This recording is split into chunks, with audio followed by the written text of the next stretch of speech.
Welcome to our small business webinar series. Today, we are talking about customer experience essentials. We want to help you win over customers from the first time they hear about you, and also explore the difference between customer service, customer experience, and how those two things tie into your marketing. I am Desiree Brown, Senior Manager of Digital Education and Content here at the Tory Burch Foundation. So excited to be here with Tia Abercrombie-Dinolfo. Tia is a customer experience manager and consultant, and she has developed the strategy for several DTC startups. And so after Tia's presentation, we will have plenty of time for Q&A. So again, be sure to put your Q&As, or rather your questions, in the box, in the Q&A box, sorry. And as a reminder, we will be sharing a recording later on today. So make sure you check your inboxes. We also invite you to take notes, take some screenshots of things you want to refer to later. But again, today's session will be recorded and we will be sharing the replay link. And with that, over to you, Tia. Let's get started. Hello, I'm so excited to be here. So really quickly, I am going to start sharing my screen. I hope everybody can hear me. I'm going to project. All right. So today, yes, we are going to talk about customer experience essentials. I am also known as Tia from your work because I have been doing customer experience about 20 years now. So today's essentials, we're going to go over our customer experience versus customer support, knowing your customers, your brand voice, embracing the why, knowing your team or yourself, feedback, surprise and delight, and customer loyalty. So many people use customer experience and customer support interchangeably. However, they are actually not the same thing. They're just very closely related. So when we talk about customer support, we're talking about the event and the process of your customers reaching out for help with your brand, your product, or your service. When we say customer experience, this refers to your customer's entire time with your brand, and that is often referred to as the customer journey. So the full experience of being a customer. That includes from the first time they become aware of your brand, to the time where they make a purchase or use your service. That is also beyond that. And it includes, of course, if they need support. The ultimate goal with customer experience, of course, is retention so that they keep coming back. So if customer experience is the bubble that is the sum of all your interactions with your business, then customer support just fits right in there. So customer experience continues on even after a purchase, even after the customer has been helped. It just continues on. So really quickly, because sometimes this comes up, user experience, also known as UX, is another term that I've heard thrown around as a synonym for customer experience. I'm sure many of you who are more tech savvy know that this is not exactly the right use case for the word. So UX is specifically focused on the end user experience of your website or app if you have an app. And this would include usability, accessibility, any interactive components, the design of your website, or even the design of your products. UX includes anyone who interacts with your brand, whether or not they make a purchase or use the service or anything. Just looking at it, they are now a user. So we can go ahead and add that to our customer experience bubble. So knowing your customers, what do they really want from me? No, really. Well, the answer is you, your brand, your business. You're amazing. I just know it. However, you know, it's always just a little bit more complex than that. So what I'm going to say is pretty controversial. CX is not marketing, and that's a hot take. CX is not what makes a brand voice. When I go out and I start building a team or start helping to build a team, I'm expecting those elements to have come first. Marketing and CX are a partnership. They strengthen each other. The way I see it is that CX is your brand voice come to life. So CX and marketing should always be thriving together, um, but marketing comes before. So marketing, of course, is the things you say, the things you do that present your business and drive people to your business. This includes your overall brand voice. And if you've ever done, let's say, social media campaigns, coupon code sales, specials that drive business, these are all additional marketing strategies. And sometimes these definitely involve a level of risk and or money, especially as a small business. So this is a great time to utilize CX because CX can be the mechanism that lets you know the impressions that your customers have of whatever your marketing is at this moment. If you create the right environment, and we'll talk about that later, interactions can let you know which parts of your marketing plan are working and which parts are not working and not worth spending the money on.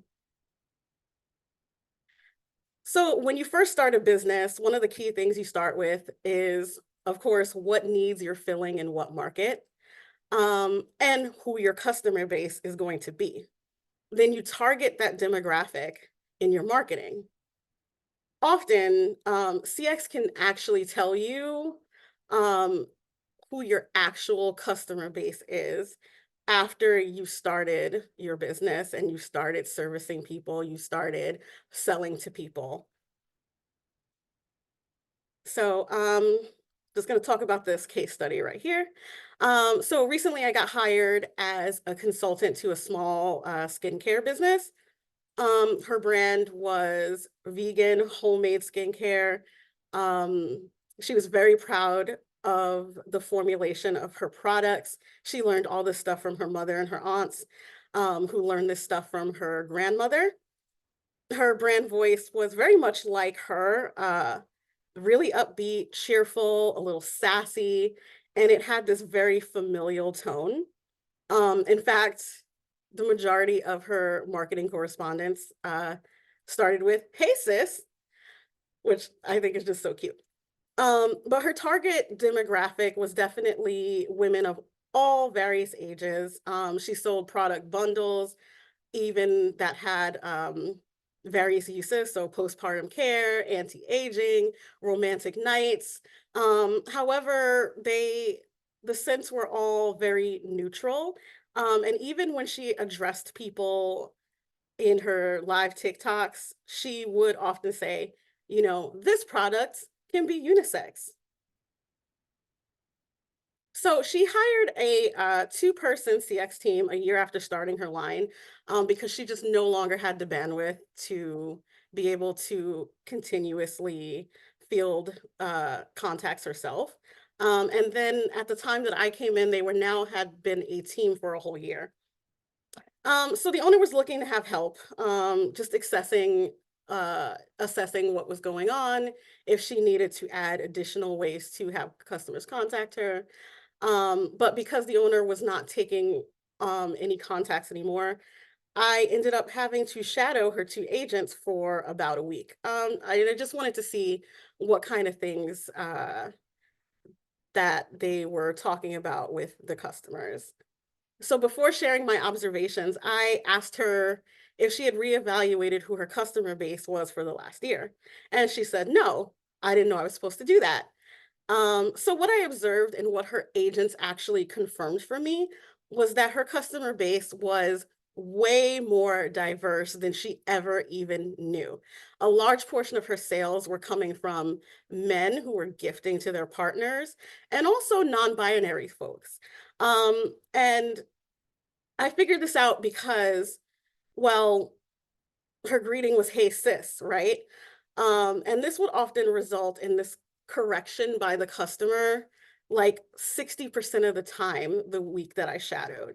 They would say, "Hey sis," and when the customer would reply again, they would say, "Oh no, I'm not a sis. I prefer to be called, by my name," or "Oh no, I'm a man." Um, and they would say this before they would even start saying the reason that they were contacting. Um, so in that moment, I just suggested we go from "Hey sis" to "Hey fam" to be more inclusive of this new customer base that she didn't even know that she had, but that we were discovering. So I'm gonna jump off the train really quick here on a tangent.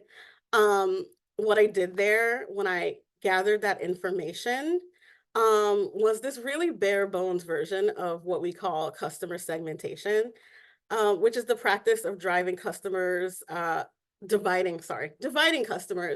um, into similar groups. And the goal is to visualize how you can better market to your customers in each demographic. There are a lot of different ways that you can split customers up. So demographic, behavioral, firmographic, by your product SKUs or by the services that they use. And I think it's really important to do this quite frequently. So my suggestion is always 1 year after your business has started to reevaluate against your business plan and your target demographic, but also, every 3 years after that, just to see if these groups have shifted or if there's anything in any of these particular groups that are having their needs not met by your marketing. And you can pay a marketing firm to do this if you have it like that. But you can also, again, do the bare bones of this just by um, being proactive about the information that you're getting when your customers are contacting you. You can also do random surveys post sale. You can check out who interacts with your social media, or you can scrape inbound contacts the way that I did for this business. So, your brand voice and how it affects customer experience. So, a few slides ago, I defined brand voice as a consistent tone that makes your brand recognizable. This is the personality of your business. With the business that I was working for, the owner was very firm on what her brand voice was. And so that made it pretty easy to make suggestions to help her brand become more inclusive. Suggesting "Hey fam" actually was a great fit, and it was so much better than "Hi there." But I wouldn't have known that had her brand voice been too vague. The familial tone was very important to her. And because of that, it was everywhere throughout her brand. So it was on the website, it was in social media, it was how she addressed people. So it was great. And many times that brand voice is just you as an owner. It is an extension of yourself. But what you want to do is just amp that up to the next level. And that helps to give your business and your customer experience a lot of life and consistency and equity among your customer interactions. The tone of the interactions should never vary. If a customer contacts you multiple times, they should get the same treatment every single time. So, embracing the why. Um, I said that her agents knew a lot of that information, right? Um, and the owner didn't know. And how come she didn't know about it? Well, simply, her team was set up for customer support and not necessarily customer experience. So what does that mean? Um, it's all about their focus. Their main focus was to give solutions to problems, not necessarily how the problem happened, or importantly, why the problem was happening. This simple objective shift encourages a team to embrace being curious and collect the information that makes experiences better. It also helps customers feel like they're being listened to, which is important. We should be listening. So, embracing the why will address in the moment issues, but also help to spot patterns or structural issues. All of that on the customer facing side. So imagine a customer inbounds to you and says, "Can you please give me the status of my order?" Um, sure, you could, as customer support, give them the information and in the communication. Or you can do customer experience, embrace the why, and say, yes, here's the information that you wanted. Also, for the future, this information is available if you click the link in your shipping email. Are you able to access that? Then that customer is going to say something like, no, the link was broken.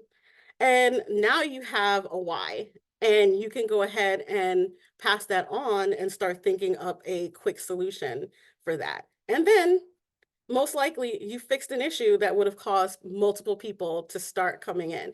And I can't stress this enough, but the more inbounds that you have, that costs money. So you really want to be able to keep that at a minimum. So, whether you have a team or you're answering inbounds for yourself, customer experience is to care and to be curious. You want to care about the small stuff and care to take those small steps to reach all your demographics. You want to care to know what your customers think about you, and that includes what they love and what you can improve on. And I just That's my favorite that's probably my favorite part about customer experience is I find out so many things, from so many different people from different walks of life. So, how do we find out what our customers care about? So first is to make sure that you're always collecting the whys. Start making this a habit early on, especially if you don't have a team yet, and your intentions are to start building a team. You want to be able to make a process to document the reasons that customers are reaching out to you, whether it's contained in a Excel spreadsheet or within a customer relationship manager, which is called a CRM. Many CRMs actually make it possible to create tags and labels, for your customer interactions. And then those can be queried, from every single interaction you've ever taken. And you can use those to also collect one-off information, such as let's tag any interaction where a customer expresses negative sentiment about our greeting.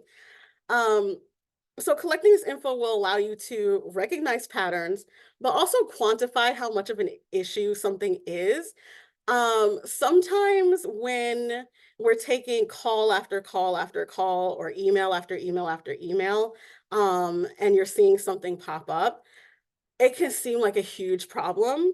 But sometimes compared to what your customer base actually is, it may just be a drop in the bucket. So being able to collect the whys is a great way to see how much an issue actually comes up. And that is the best way, and the easiest way to drive changes in your business. But you have to be aware that collecting and this kind of data during interactions really requires active listening, caring, and being curious. Because sometimes our customers think that they're needing one thing, but you, as the expert, know that they're talking about something completely different. And it's very easy sometimes to fall into the trap of recording the actions that you took rather than the actual why. And of course, it can still be a why. So, like in the example I gave, it would technically be correct to label the why that this person had an inquiry about their order. Um, but that's just the result of the actual why, which is that there was an issue with the website. The link was broken. That is your why. So how do we find out what customers care about? You're going to let your customers speak to you. So the most common way to collect customer sentiment is the CSAT survey. or customer satisfaction survey. I'm sure many of us have taken them. And if you worked in CX or customer service, you've probably sent a few out. And this specifically measures the way your customer feels about your business and if you exceed, meet, or fail to meet their expectations. The survey shouldn't be too many questions, but you definitely want to have a question about your overall business, a question about the experience they had that day, a question about the service provider, and one open-ended question. And then you can take all of that information and you can create a CSAT score, which is the percentage you get when you divide the number of satisfied customers by total responses and then multiply by 100. Um, and this is a very big one within the CX community. And there are a few other metrics that I've found to be really useful during my career. The next one being NPS, Net Promoter Score.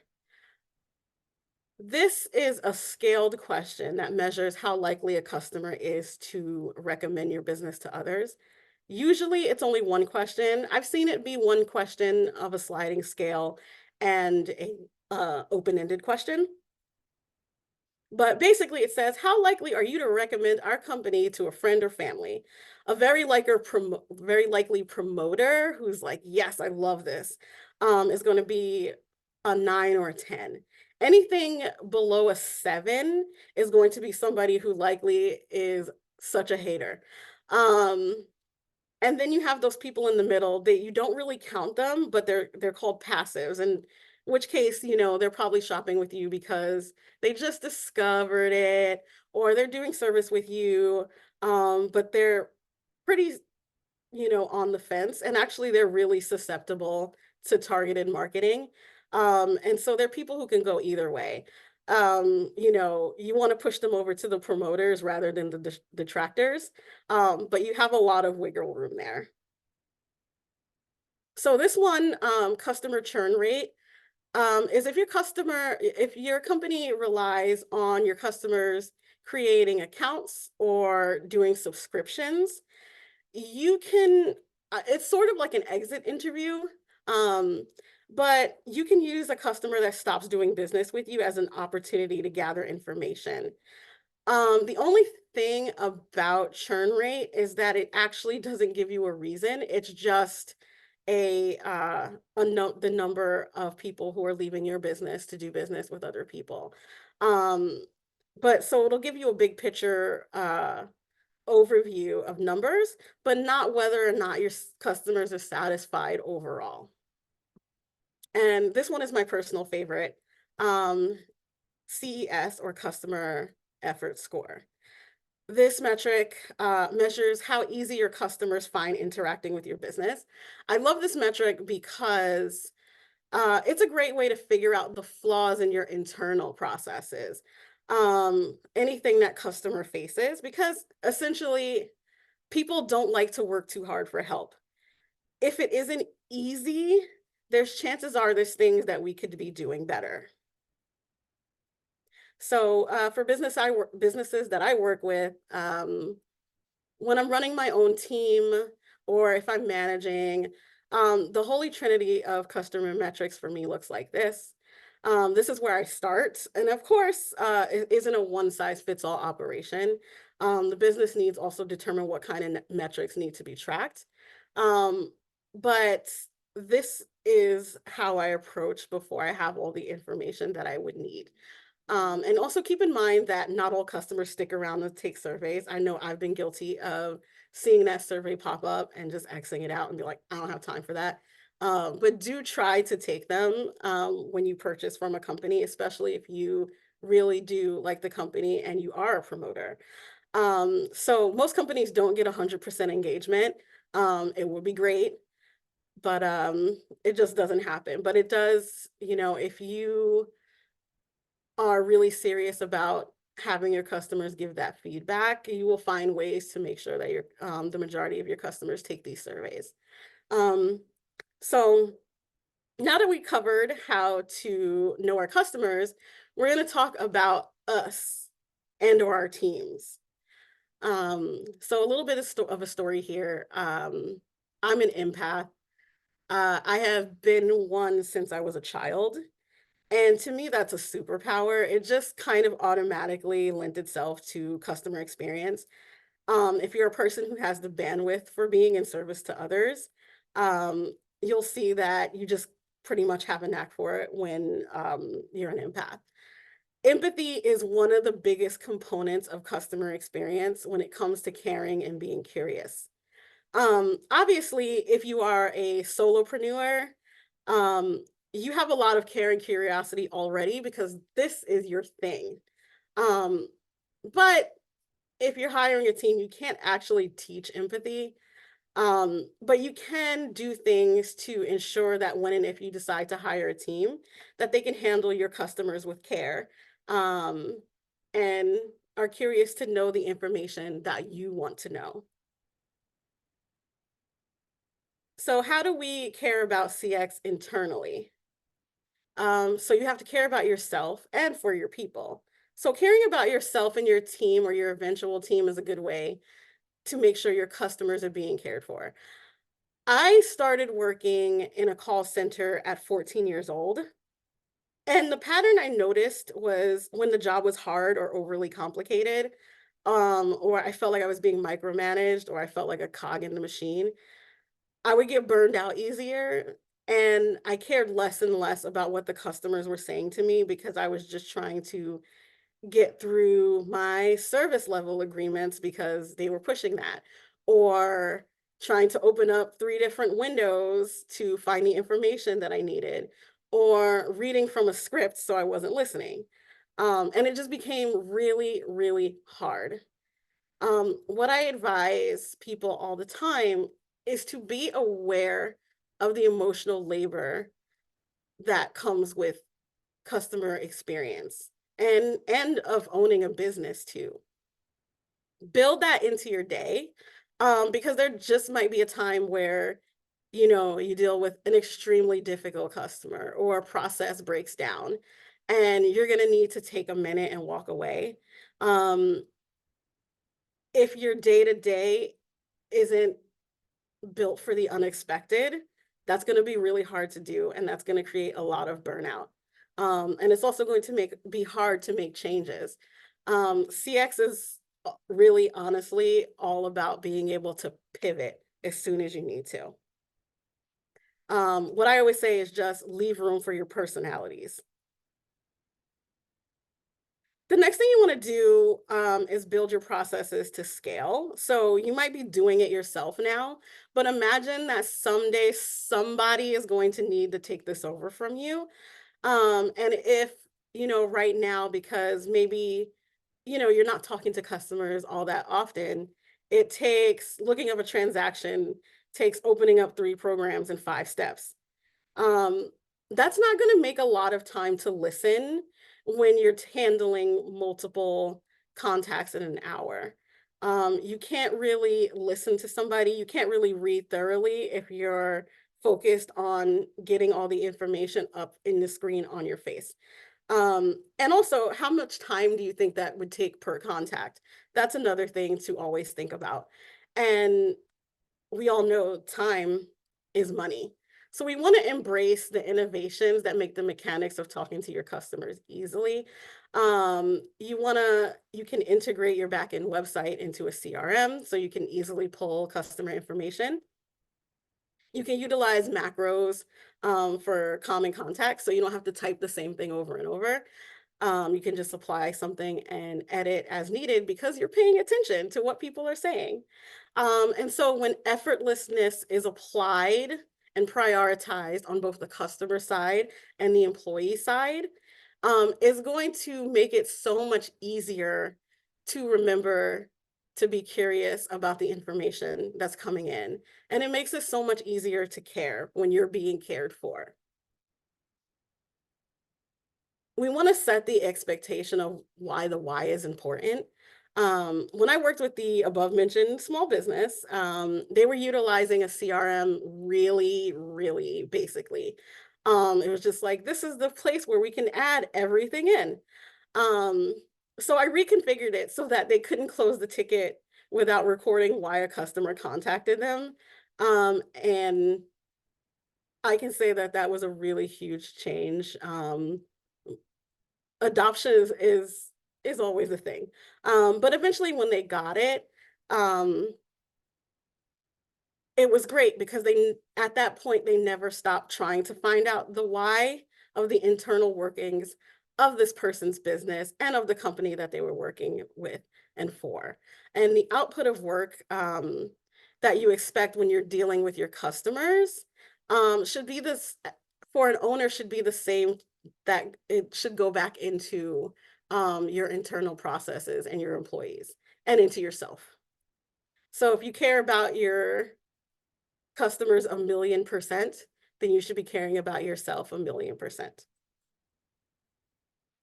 So creating an environment for feedback. So when your customers trust you enough to talk to you, it's only fair that if there's something that can be actioned on, it happens quickly. Positioning your CX team or positioning any type of customer experience so that all other aspects of your business are plugged into it ensures effective feedback loops. This information, because information, it has to go somewhere. It is really frustrating when I'm using an app or a service or a business and I'm saying something's not working or something I don't like, or why did you change this? And I can see that multiple people have left the same comment on social media. And it's just like it's going into the suggestion box that nobody is reading. That's a great way to have your customers lose trust in you. On the flip side, anyone who works in CX should also be allowed to give feedback for their concerns and pain points to the overall business. And that is how you create efficiency. Sorry, I'm just gonna take a drink of water. So employees need surveys too. For all the ways that we gather information from customers, there is a flip side for the employee. When I led a team, I imagine that customer experience and employee experience are two sides of the same coin. So, for CSAT, you have ESAT, which is also called a pulse survey or an employee engagement survey. Um, NPS, ENPS, CES, EES. And they all measure the same things, but on the employee end. And now quality assurance. So this is another great way to make sure that your customer experience is high performing. Regular audits of customer interactions, whether that be phone calls, emails, live chat, can actually reveal pain points, agent training needs, process inefficiencies, and that's all from the internal side. And this becomes especially important if you're intending on becoming omni-channel, which is, not just email, but also email and phone or email and chat and phone. So this allows for individuals to take accountability for their own work and for their own growth. And you as a owner or manager can decide what makes a great customer interaction. So things to keep in mind is that if you're establishing QA, your scorecard has to be equitable so that everybody is being judged by the same criteria. Um, because then you'll get where uh, somebody says this is a great interaction one day and then says the same thing might not be great the next time. You don't want that. Generally, besides spelling and grammar, it's best to also look at clarity of the answers, if they're communicating in your brand voice, if there's care and curiosity there. As opposed to other things, like next contact mitigation. That's a favorite of mine, which is basically, did you give them the information that they needed for the future so that they don't call in about the same thing, basically anticipating what your customer might need in the future. So, surprise and delight. I'm absolutely sure that Jerry Seinfeld said that. So as we wrap up, I quickly want to go over this here. I get asked about this a lot. And as a younger CX agent whenever I start with a new company, or if just about any CX related event I go to, there would be two things I could count on hearing about. One was that story about the Zappos CX agent that stayed on the phone with the customer for 10 hours. I'm not going to go into that story, but look it up. It actually happened. And the surprise and delight. So, surprise, surprise. I can't not hear that gif. So normally people when I give these presentations are like, why don't you talk about surprise and delight in marketing? Because it is actually a marketing technique, but there's a reason I put it down here. So many people think it's like a philosophy or a practice. Um, and it's because it's become such a big thing within CX. It's because when it's psychological, when customers are pleasantly surprised by a service provider, it sparks those really great feelings of joy. You start to feel special and valued and unique. However, whether or not a customer is going to receive a surprise and delight gesture as intended is a whole different thing. While, let's say you give out a coupon code, while some customers might feel the urge to be like, yes, I highly recommend you. Thank you for doing that. There might be a customer that's angry enough that if you try to give them a coupon code, they're going to be like, why are you trying to shut me up? This is so offensive. I have a problem. So surprise and delight is actually incredibly subjective. So data from a study conducted by this marketing company called Loyalty One, it showed that 94% of customers who received a surprise and delight gift or special recognition did feel more positive about the company, but actually only 34% of them said that the experience led them to give the company more business. So while surprise and delight can definitely drive engagement, it's not the huge return for retention and customer loyalty that people think that it is. But if it's targeted right and employed correctly, it can be incredibly effective. And surprise and delight really is all about exceeding a customer's expectations. And the reason why I say it's a strategy and it shouldn't be used all the time is because, well, expectations are subjective. If we are exceeding expectations all the time, doesn't that just mean we're meeting them? Perhaps our expectations need to be higher. If we're, especially if we're doing that for everyone, that means that the expectations are in fact met. So, moving on to that, customer loyalty. And this is how we keep them coming back. So what does drive customer loyalty? So the truth is, I said a whole lot to say that it is all of the above. Knowing your brand voice and marketing gives way to brand values that your customer can relate to. Leading with care and curiosity helps create a connection with your customers. Learning about your customers' wants and needs and taking action creates trust. Caring for the people who run your business creates believers in your brand, which communicates to your customers and bleeds over into your customers. And then customers start to believe in your brand. Prioritizing quality and knowing when to employ the right strategies is going to give you a leg up. And the fact is that a lot of people don't run and shout from the hilltops when they're receiving great service. They really only reach out a lot when something's going wrong. But just because that doesn't mean that we shouldn't always be striving to give the best possible service.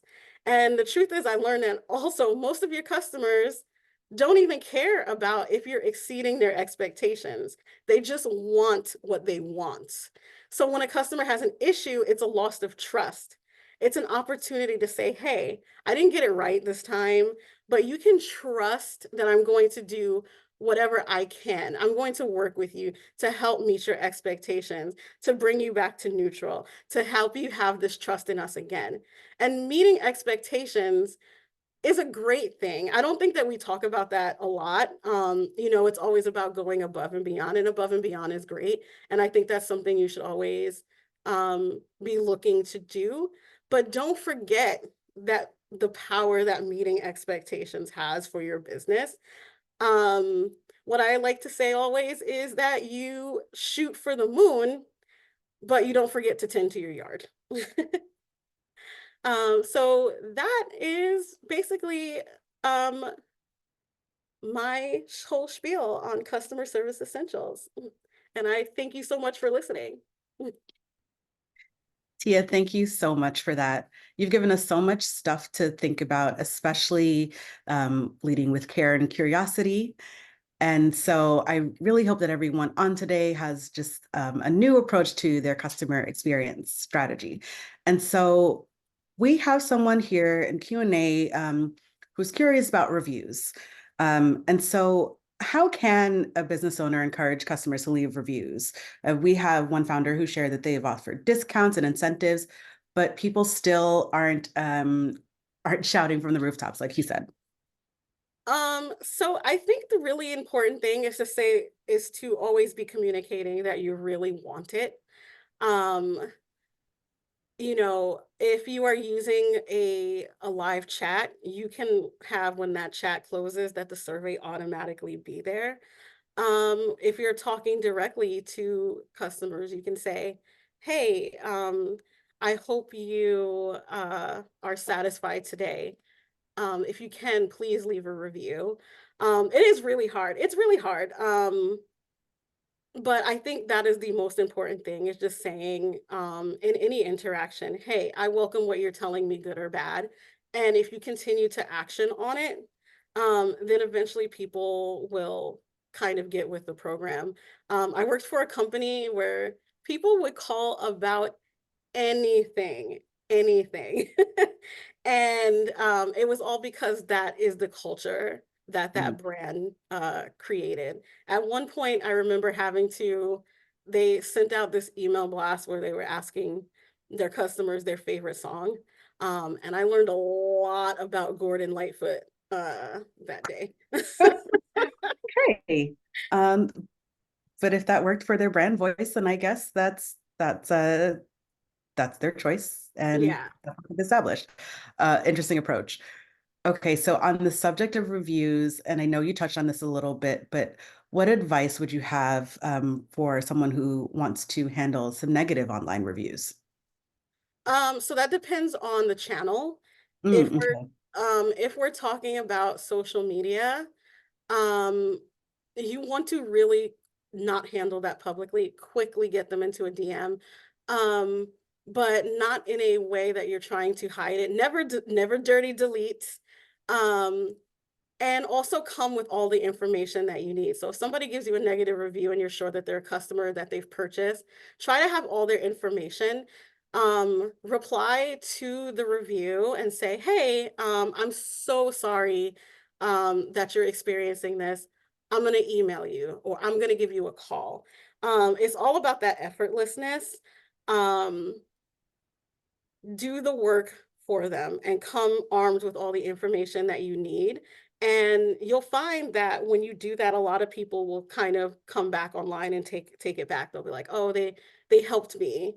And you know, now everything's okay. And you don't really even have to um delete it after it's done, but just you know, your reply should just be like, I'm going to handle this for you and I'm going to reach out to you and then get it offline as quickly as possible. That is great. That is such a good tidbit. And I actually want to dig into a little bit of something you just mentioned, having different approaches for different channels Mhm. that your customers are reaching out to you on. Can you say a little bit more about that, please? Yeah, so of course social media is like the wild wild west. And so that is why I always say you want to get it out of the public as soon as possible, especially because you don't want to be blasting anybody's information. I've read so many Yelp reviews where the owner gets on the review and is like, "Well, you came in and you said this and you did that." And I'm like, "This is oh this is messy. I mean, I love mess. I'm gonna watch it, I'm gonna read it. But I always in that case really just want to get in there and take that offline. And then, you have emails, which is a whole different thing. With emails, um, there might be a lot of back and forth, but I try to do employ what I call a bump bump solve, which is if somebody writes to me and they're angry, I'm that first bump is me replying and giving them the solution. And the way I do it is I'm going to give them an action. So I'm going to start off right away with what I can do for them. Because if you start out with no or I can't, um, people just tune out and stop listening. I'm a mom of two. So I know that if my kids come to me about something and I say no, they will not listen to anything else that I said after that. Mhm. So that's a great way to structure is just to say, you know, here's the actions, this is what I can do for you. So that's a bump, right? Then they bump back and say, this is, yes, I want this, or no, I don't want that. And then either that's the other bump. And then hopefully at that point, we'll be able to solve it out. Sometimes it's a bump, bump, bump, bump solve. But that's my really good template for emails is just to try to get it resolved in as few back and forth as possible. That's great. That's great. Thank you. Um, and then, if we, and this is going back a little bit, how can we encourage word of mouth for or promotions from our customers if they have a really great experience? So yeah, that's a really tricky one. I try to make sure that I'm always putting social media at the forefront. It when I set up email sign-offs and things like that. So, it's like Bess from Tia from your work. My social media is going to be right there. Um, and another way to encourage word of mouth also is to query your customers as well. So I talked about being able to get information about what your customer base is. I noticed that when I periodically would do that, grab a random set of customers and be like, hey, what do you think? I did get a lot of hits on social media. Hmm. So that's also a really great way to do that.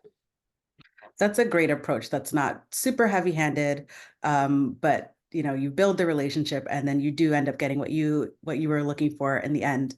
And I love what you said about using your email signature. You are not the first presenter we've had who has suggested that, so want to emphasize that for everybody who is on with us today. Uh, so moving along, and this could very well be perhaps more for our service-based entrepreneurs, but what recommendations do you have for providing a good customer service? I'm sorry, good customer experience while also keeping good boundaries. So, for example, we had someone ask about handling last minute cancellations. So, contracts. Mhm. Okay. Service level agreements, SLA. So, um, that is a double-sided thing. So you want to lay out with a client right away the things that you are going to agree that you are going to do in that period of time that they are on as your client, and the things that you expect from them. And depending on the nature of your business, you really want to sit down and think of like as many possible scenarios as possible. Mhm. Um, and from there, I don't believe that there's like a one size fits all for last minute cancellations. I really think it depends on the nature of the labor that you're going to do for them. Um, it may be a tiered thing. So if they cancel 2 hours before versus 24 hours before, you're going to do maybe two different things.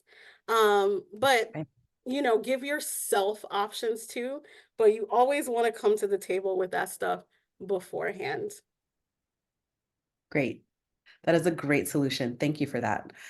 And speaking of solutions, okay, so do you have any recommendations for software or customer service packages, CRMs, things like that for startups that, especially ones that are not ready to invest a lot of money? I know Yeah. that we've talked about Zendesk. Um, Ye- what Yes. else? Zendesk is a lot of people's favorites Sure. because it integrates into every single thing. Every Mm, single thing. Um, and so, but things do cost money, right? Um, so I always suggest looking at what your business needs are. A lot of CRMs also have like low cost options, so you'll be paying like $10 a month. My favorite, I have a list here of my favorite CRMs for small businesses. Um, so one of them is HubSpot. HubSpot actually is free. love um, free. Yeah, however, there's going to be some limitations there, but HubSpot really works for if you don't know exactly what it is you want out of a CRM. You can use HubSpot to figure that out. I also like Monday.com. And Monday.com is great because it also can double as a lot of other things that you need. So workforce management, if you ever need to keep track of multiple people. Also social media as well. Social media management tools are great. It allows you to pull all of your social medias into one program and see everything all at once. And you can also make it so that it alerts you if somebody mentions your business on any of these platforms. Oh, I love that. That Yeah. is so helpful. Uh, okay, so for entrepreneurs who have more seasonal businesses, how do you recommend they maintain a relationship with their customers throughout the year? So, for example, let's say you sell bathing suits and you know when your busy period is going to be. What do you do the rest of the year? That's, a great question. I always recommend brand collabs, or Okay. social media collabs. There are, that's really funny that you bring up bathing suits because I just was working with a small business that did like resort wear and bathing suits. Mhm. And so I hooked her up with a social media influencer that loves getting flued out.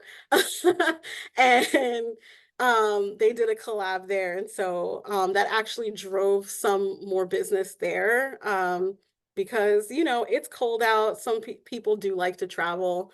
And that's a great way to continue to make sure that you're getting the recognition um, that you want and the engagement that you want. Viral marketing is great when it's right, it's right when it's right. Great. And I love the idea of the destination. So definitely thinking about that. Let's see. Okay, so given you brought up a great point about auditing the experience, the flow of CX and your customer service protocols. Now, for an entrepreneur, especially someone who like was solo for a long time, how can they balance relinquishing some of the control without and avoid micromanaging? So processes. Okay. When you are doing a task for yourself, the thing that I always like to do is to think about how easy it would be if I had to do this, every 15 minutes for 8 hours a day. um, and see if that's sustainable. And also taking the time to really write out what it is that you do.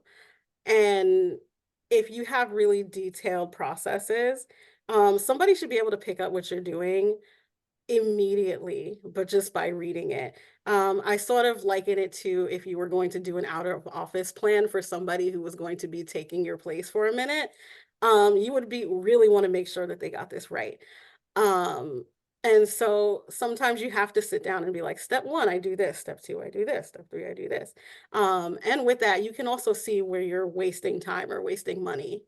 Um, and so when it comes down to it, if everybody knows what they're supposed to be doing, there really shouldn't be a need for micromanaging.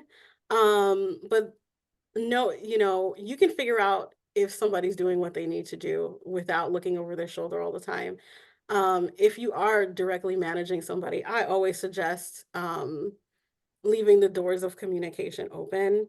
Um, and also weekly one-on-ones. They can be 15 minutes to an hour, but just make sure that is the place where you can catch up on metrics and see that they're doing what they have to do. And QA, of course, should happen weekly. Some people do QA daily if they're very small. But that is going to help to make sure that, you know, the customers are receiving the right kind of tone and, the process is being carried out correctly. That is wonderful. Thank you for sharing. And Kate asked this, which I think was going to be our last question before we wrap up. So what in your mind is the most important thing that a founder can do to, one, attract customers, and two, retain customers, especially in the early days of their businesses? So the most important thing I think to attract and maintain is just to, make sure that you have a mission statement. Mhm. Really go in and think about why it is that you're doing what you're doing and why you think that, what need you're fulfilling. Um, and like stand 10 toes down in that. And when you do that and you come up with your like unique brand voice, you're going to notice that people tend to gravitate towards things that just feel genuine. If you know what you're doing and you're passionate about it, you will find the tools to make sure that people are seeing what you're doing. And on top of that, to retain, it's just like I said, make sure that you are meeting expectations. Like, please do not underestimate the power of giving somebody exactly what they wanted.